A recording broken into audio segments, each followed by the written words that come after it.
home at full-back and played with such brilliance that he won the club's Best and Fairest award, and with a club that had taken the Premiership the year before. Few recruits had ever adapted to VFL football the way Southby did at Carlton.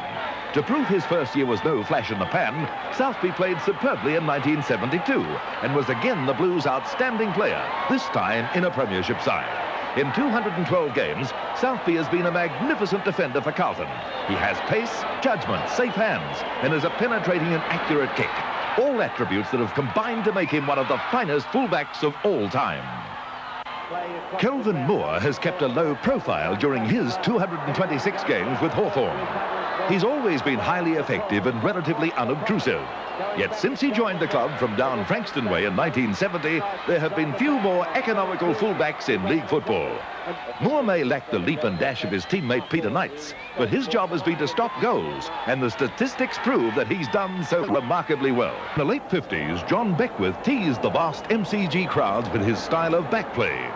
There was no out of bounds on the full rule then, and Beckwith had the marvellous ability of being able to kick the ball long and allow it to drift out at the last possible second.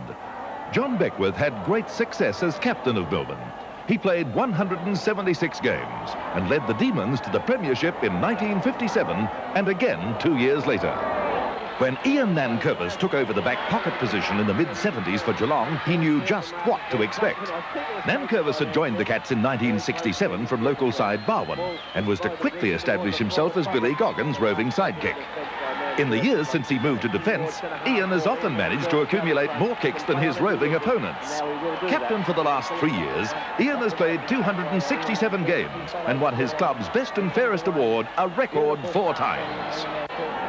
A bit player in Hawthorn's 1961 Premiership triumph, David Parkin was to play a major part in the club's next 3 Premierships. He played 1 game in 1961, but by 1965 was regarded as the safest defender at Glenferrie and one of the most reliable back pockets in the league.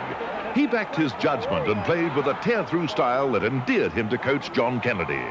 Parkin played 211 games for the Hawks, captained the side to the 1971 Premiership, and coached it to the 1978 flag. Media exposure, no footballer has been quite able to avoid the limelight like Carlton's shy halfback Bruce Doull. He's the prime example of a man who puts action first and words well down the list. He rarely gives an interview, and when he does, gives nothing away. Yet in his own way, Doull has built up a great image with Carlton since he joined the club in 1969. His attributes are impeccable. He has pace, spring, concentration and aggression, and is a polished ball handler. 3 times he's been Carlton's Best and Fairest player, a record bettered only by John Nichols, and in 12 seasons has played 234 games, including more than 120 in succession. Most people will remember Barry Davis for his last match rather than the 306 that preceded it. In 1975, Davis bowed out of football after leading North Melbourne to its first league premiership. Davis had played in Premiership sides before. He was a half-back flanker in Essendon's fine sides of 1962 and 65 and had played 219 games with the Bombers until the 10-year rule was introduced in 1973. In his first season with the Roos, Davis was Victorian captain and North's Best and Fairest player. Kevin Murray began altering the history of the VFL before he played his first senior game with Fitzroy in 1955. And he continued doing so until he retired 333 games later. Tied to Collingwood residentially, Murray wanted to follow his father Dan and play for the Lions. Hence the introduction of the VFL's father-son rule. Over the next 20 years, Murray played 424 games in Victoria and Western Australia, more than anyone in football history, won a Brownlow medal at 31, and with his determined play on the back flank, took Fitzroy's Best and Fairest award. The soaring leap of Hawthorn's Peter Knights has thrilled football fans for 12 years, but led to his greatest personal disappointment. In 1976, Knights was involved in a mid-air collision with Footscray's Gary Dempsey, the equivalent of a Learjet crashing into a Hercules transport. The result was a broken collarbone, 7 weeks on the sidelines, and the Brownlow medal.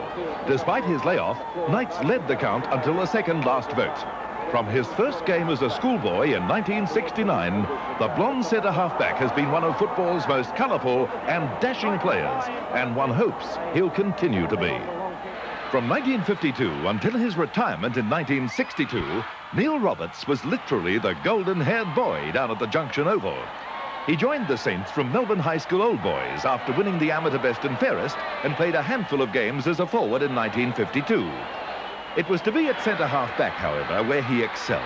He was winner of the Brownlow Medal in 1958, holding 24 votes to defeat Hawthorn's Brendan Edwards by 2. Peter Walker had few peers at centre-half back during the mid-60s. Walker joined Geelong from Biak and established himself as one of the classiest defenders in the game. Although relatively short at 6 feet, Walker managed to stand out in a team that boasted talent of the stature of Farmer, Goggin, Marshall and Lord. A regular state defender, Walker was Geelong's best player in 1965 and always a consistently good player in fight.